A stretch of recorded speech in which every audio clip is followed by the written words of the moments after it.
What's up, YouTube? My name is Powerhouse, and this time we're back with another death battle. And this time we're gonna watch this one. I didn't thought I was gonna plan this, but we're gonna watch Sentry versus Superboy-Prime. Don't know anything about them. I do know the Thunderbolts / the New Avengers came out like a while ago. Haven't had time to look at it, but without further ado, let's watch, shall we? Place your bets down, comment below, and let's see who we got. The ice cream boys. Sentry versus Superboy-Prime. These two dark supermen prove that sometimes absolute power corrupts absolutely. He's Wiz and I'm Boomstick. And it's our job to analyze their weapons, armor, and skills to find out who would win a death battle. One superhero stands alone at the peak of Marvel Comics. He's a brilliant scientist and friend to all, the Golden Guardian of Good, the Sentry. Which makes it all the more mysterious when all of humanity forgot about him, as though he never existed in the first place. What if the reason we forgot Sentry is that he wanted to be forgotten? To save us from himself.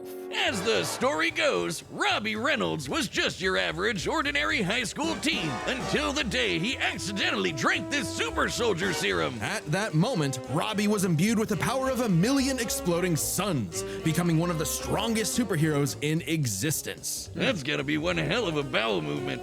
And what better way to use his new powers than to become a sentry to all mankind? In a never-ending crusade against his devious arch-nemesis, the Void.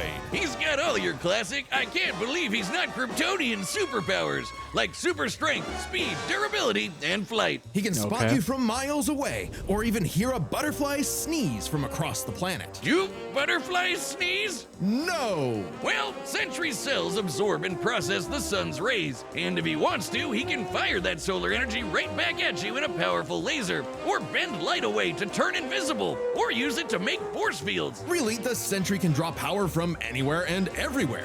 When he was forcibly shrunk down to subatomic size, he started pulling energy from the microverse instead. And despite being microscopic, his punches were strong enough to destroy planets, even while holding back. Sentry can teleport, communicate telepathically, and even read and mess with minds. He's also a genius with a super brain comparable to Tony Stark and Reed Richards. He's even built his own watchtower with an advanced AI that is constantly monitoring the planet for threats. Jesus Christ, he's like the Avengers all in one. Why do there even need to be any other superheroes? Indeed, the Sentry is more than strong enough to take on Marvel's heaviest hitters, like his famous battle with the Green Scar Hulk, where Black Bolt, Iron Man, and Doctor Strange failed. The Sentry was the only one who stood against the Hulk's full power. He's also battled Thor, who collapsed an infinite number of timelines into one by clashing with another Thor. The Sentry is incredibly fast, too.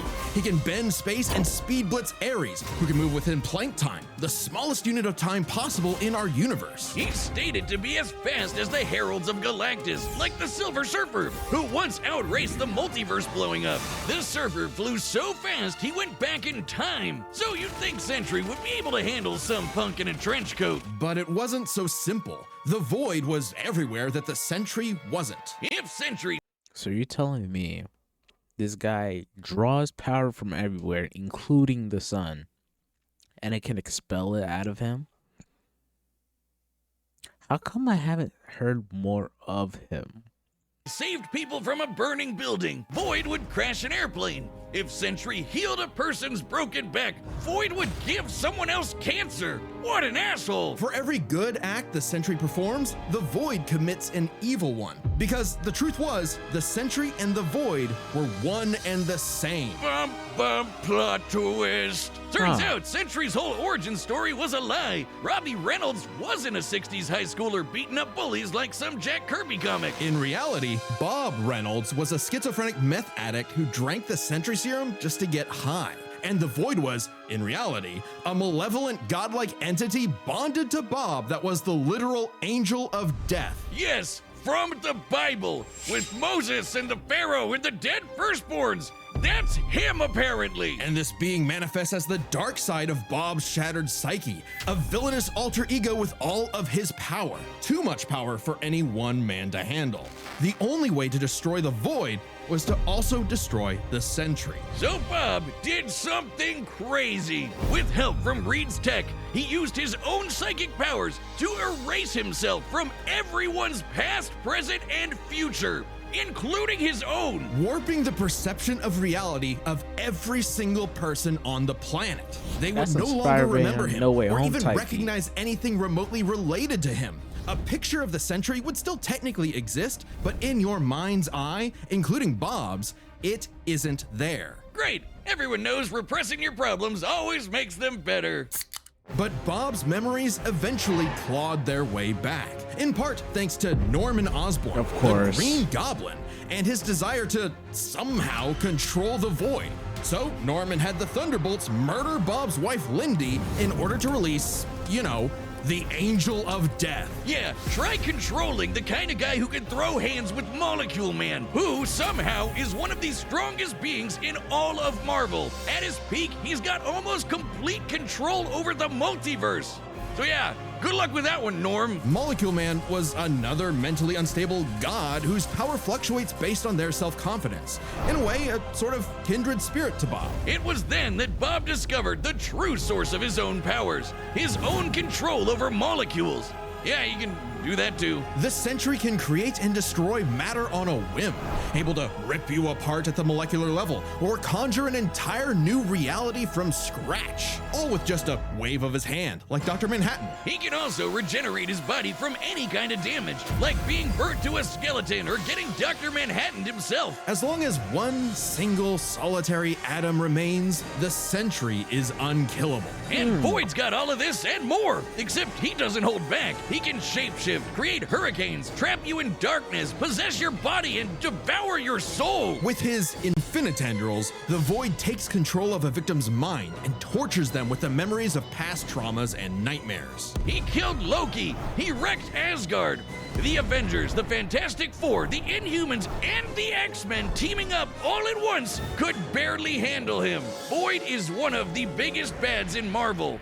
Great fucking job, Norm. I'm something of a moron myself. The only way forward, the only way for Bob to save everyone, including himself, was to do something he never imagined. Let the Void in. By refusing to repress his darker half anymore, Sentry and Void merged and became stronger than the sum of their parts. One being. You telling me this man did a Professor Hulk and got better? Okay, fam. Okay. I'll let you have it now. Now free to finally live his life without the crushing weight of self-hatred and fear.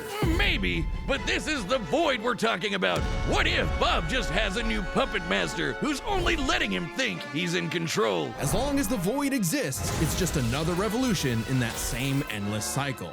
It remains to be seen whether even death itself can break that wheel. He'll be back. Sentry is gone, but not forgotten. He'll never be forgotten again. Okay, that was that. Do you believe a man can fly? Yeah, Wiz, within the pages of DC Comics, everyone and their irradiated six-dimensional gorilla mother can do it. Well, what about in the real world? Not Earth 1 or Earth 2, but our own Earth. Earth Prime. The Earth of you, me, and Clark Kent. A totally normal boy from New England who just happened to share a name with that comic book character. Mere coincidence. That is, until the day Clark took a leap of faith and believed he could fly. And he did. Surprise, surprise, Clark was actually from the planet Krypton, which apparently exists in our universe now? Anyway, the real Superman, the one from all those comics he loved, showed up just in time to give him the skinny on being Superboy. Wait, he could have chosen me! I believe I can fly! Lucy, don't jump off the... Clark had all your classic Kryptonian powers. Flight, heat vision, microscopic and telescopic sight, Arctic breath. It was the dream that every little boy had finally come true. Ow. Okay. Boomstick fell.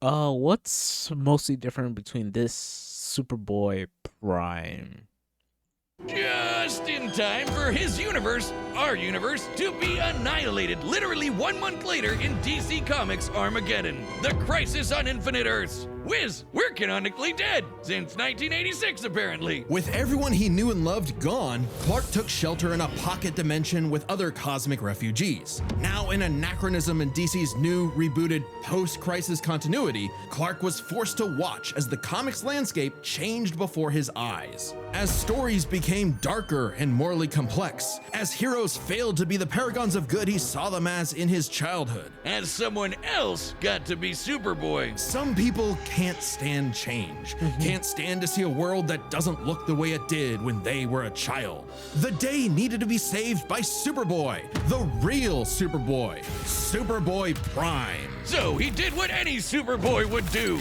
punch really hard. He punched his way out of the dimension so hard, the shockwaves rippled through the universe and retconned DC Comics. Superboy was back, and he was gonna fix comic books forever. Hell yeah! No matter how many fake heroes got in his way. Oh shit! Super Chud Prime isn't just your ordinary Kryptonian. Oh no, he's pre-crisis. As in, from before the Crisis on Infinite Earths, a Oh. time when comics were a bit more comical. When Superman could sneeze solar systems apart or tow a galaxy of planets behind him like it was nothing. Or So clash with another apparently Kryptonian he's so stronger. hard, they generated enough power to restore an infinite number of timelines. Get ready to hear that word a lot. My favorite is the time Superman flew so fast he broke the light barrier, the time barrier, and even the bonds of infinity. I wonder if these writers ever imagined this bullshit would feed nerd arguments for the next half century. So it's like giving Superman even more crazy loony powers. Okay, gotcha. Not that I'm complaining. That's how I get paid. Prime would know he is a self-described power scaler's dream. Huh. You think he's heard about us? We can only hope not. As a Kryptonian with an ultra-dense molecular structure, he should also share many of the same resistances, like being transmuted to stone, having his atomic bonds weakened, or getting his energy drained.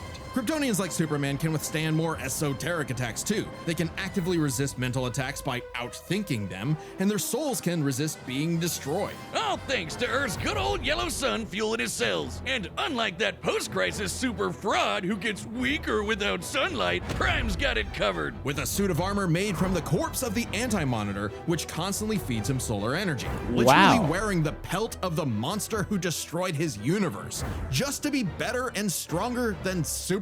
Because that's what he thinks he is. Superman with prime better feats time. and scaling. Superman, but real. Superman, if he was a fucking idiot. Okay, sure, he has the same hyper-efficient brain that all Kryptonians have, but when it came to being a superhero, he was a violent, immature moron. Exactly what you'd expect from a kid who never grew up and never learned to hold back. Instead of saving Earth's heroes, he started massacring them. And let's be real, there's a part of him that knows that editorial will just bring them all back eventually. He's battled the Doom Patrol, Justice Society, Teen Titans, and 3 Flashes at once. He effortlessly murdered an alternate universe Justice League and even killed his rival, Connor Kent, the new Superboy. Even as other Kryptonians grew in power to become comparable to their pre-crisis iterations, Prime still held an advantage because he never held back. Like the time he tore apart the Monarch's armor, accidentally unleashing the Big Bang in his face, destroying the universe, and he was fine. Or the time a Guardian of the Universe blew himself up in an attempt to stop Prime, blasting him into the multiverse atom by atom, and that only made Prime stronger. Or the time he fought a potential future version of himself who became a god of time. And instead of teaming up, Prime stupidly attacked him and accidentally retconned themselves both out of existence. Which sent him home, back to his original universe, our universe. Except now everyone he knew, his parents, his girlfriend Lori, had been reading his comics. They knew what he had become, and they were terrified. Once again, forced to watch as his heroes progressed without him, he pored over comic after comic, learning everything about DC, And a little bit of Marvel. only to discover He's his the worst Deadpool. possible nightmare. Not only would he never get to be Superman, he wasn't even a super villain that people liked. Turns out, power levels aren't everything. So, naturally, he flew to DC headquarters and attacked the people writing his own comic. Like some infinitely recursive meta hell. Prime had become a whiny, petulant, reactionary fanboy. He's an obsessive Deadpool. Gosh. Wiz, you think he's the guy posting on our Reddit? And at the peak of his violent temper tantrum, he murdered the Golden Age Superman, the original Superman. Action Comics #1, the first superhero. Instead of restoring DC's glorious past, Prime beat it to death. He needed to change. And that opportunity came when this alternate universe Jokerized Batman Who Laughs threatened to destroy all of reality. Yeah, the Batman Prime Who was Laughs. drafted to help save the day, and it turned out he was the only Superboy who could. Remember that time Prime punched reality so hard he retconned DC Comics? Turns out that was no coincidence. Due to his repeated excursions across the multiverse, Prime became a space-time anomaly, and he slowly learned how to manipulate reality itself with his fists. I guess you could call it his retcon punch! At first, its effects were random, like bringing Jason Todd back to life or restoring Beast Boy's memories. But he started to use it to rewrite continuity to fix the evil universes of the Batman Who Laughs. Giving them and all the characters inside of them happy endings. In a weird way, that's what Superman has always done, right? Punch the bad guy so hard he saves the day. Prime can punch hard enough to enter the time stream, seemingly exit the comic medium entirely, and even defeat the nigh omnipotent Darkest Knight. Who was powerful enough to beat Perpetua, the goddess who created all of DC Comics, the whole shebang. And Prime hit the Darkest Knight so hard, he erased his entire evil multiverse. A feat that no one actually saw happen. Prime's first true act of heroism was one that he did selflessly. And it was the Nice. first step toward becoming a true hero. The kind of hero that Superman always secretly knew he could be. A hero who could someday get his own issue #1. A hero like, well, Superman. Maybe one day Prime will truly believe in himself, just like he once believed he could fly. Okay, both a little crazy, but All that right, works. the battle's about to begin. Okay, we're all finished eating up. All Let's right, check the this out, combatants babe. are set, and we've run the data through all possibilities. It's It's time for a Death battle! Okay. This is gonna be a little tough. I'm gonna say Sentry, Madman, has powers, suns, beams, whatever. And Superboy, stronger than average Supermen's, and Retcon punches with anything else. I'm gonna declare Superboy. It's gonna win this. Let's go. This city won't last much longer. Quit while you're behind, kid. Mess up a superhero crossover? No way, dork. Onomatopoeia coming right up! Yeah, he is fast.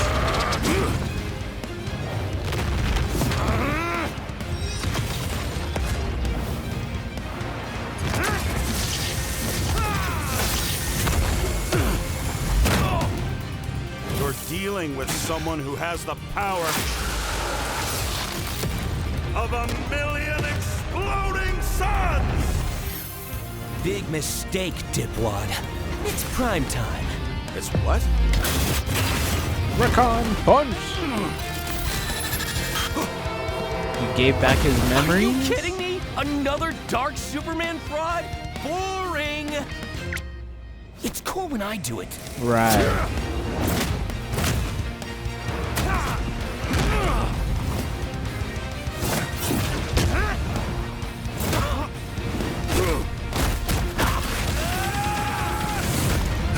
Please, stop hitting me. He'll kill you. I'll kill you. To death. As long as there's a Bye, Bob. It's time to play God. super durability.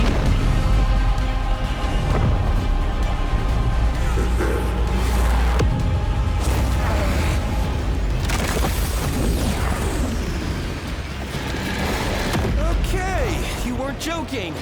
Definitely a crisis-level threat. Luckily, so am I. Run all you want! If Bob couldn't escape me, what hope do you have, boy? Afraid of the Dark Clark? What kind of a hero are you? Remind me again, whatever happened to Lori?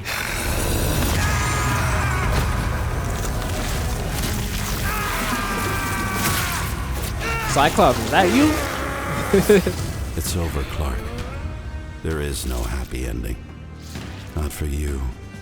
Not for me. Not for anyone else. In the void. Haven't you ever read a comic book, you big freaking nerd? There's always a happy ending.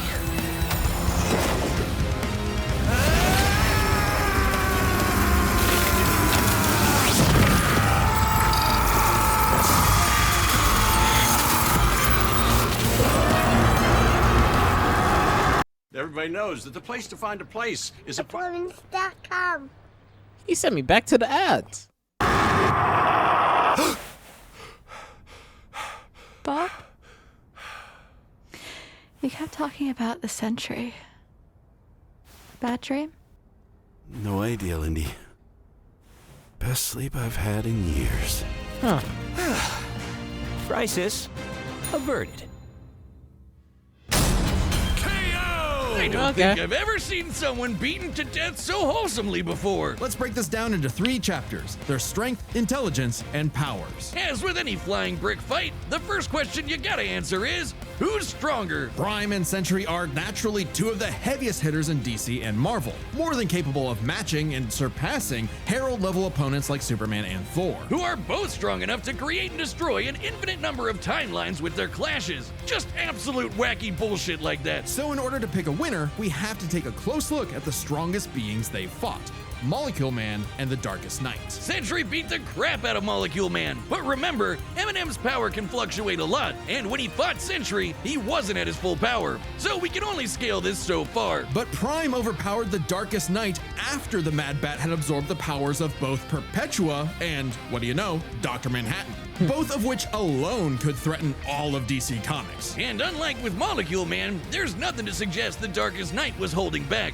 In a straight brawl, Prime takes the edge in strength. But Okay. muscles aren't everything. Maybe Sentry could figure out a way around Prime's brawn with his intelligence. While Prime does possess a super advanced Kryptonian brain, he clearly does not use it to its full extent. It's less that he's dumb and more that he's a teenager and has a habit of crashing out. The Sentry, on the other hand, has been compared to Tony Stark and Reed Richards, some of the most intelligent people in all of Marvel Comics. Sure, he mentally struggles with the whole void thing, which sucks for him, but losing control to the void only makes him more dangerous. And as the Merge Sentry, he's operating at his peak, fully in control of his powers. In a test of wits and wills, the Sentry was the more intelligent. But Okay. the main question in this matchup had to do with their batshit insane powers. With the Sentry's ability to reshape molecular matter and warp perception of reality to such an incredible degree, his powers seem much more versatile than Prime's. Prime may be stronger, but heat vision, frost breath, and Kryptonian punches aren't going to do much in the long run against someone who can regenerate from a single atom. But yeah. pre-crisis Kryptonians have actually resisted having their molecules torn apart before,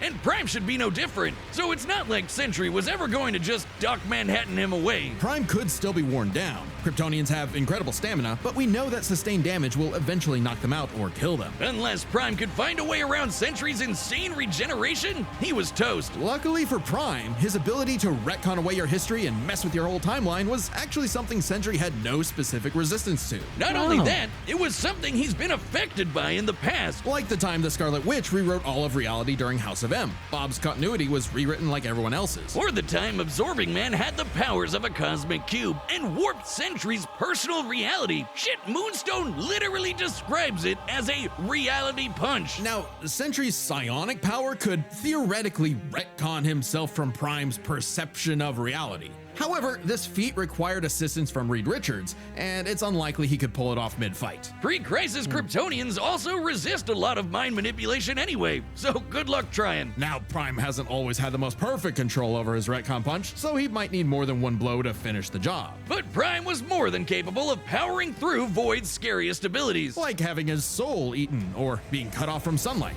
I guess that Edgelord solar armor came in handy after all. In short, Prime could resist everything Sentry could throw at him, but Sentry couldn't do the same. Prime takes the final edge in powers. With no Okay, way folks. to easily put him down, Prime would eventually muscle his way through and retcon the Void away for good. Sorry, Bob. Defeat was unavoidable. The winner is Superboy-Prime.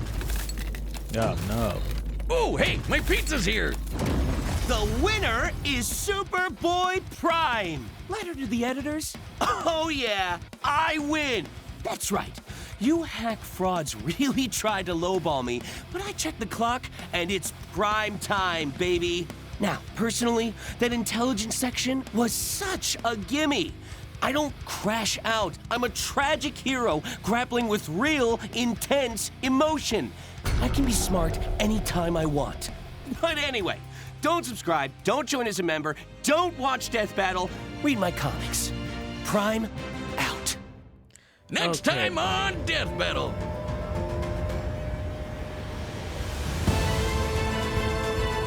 Aang versus who's this?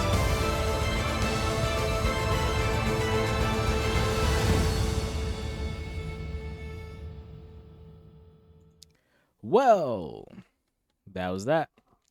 Aang versus the Traveler. So if you guys like that, let me know down in the comments down below, and I'll see you guys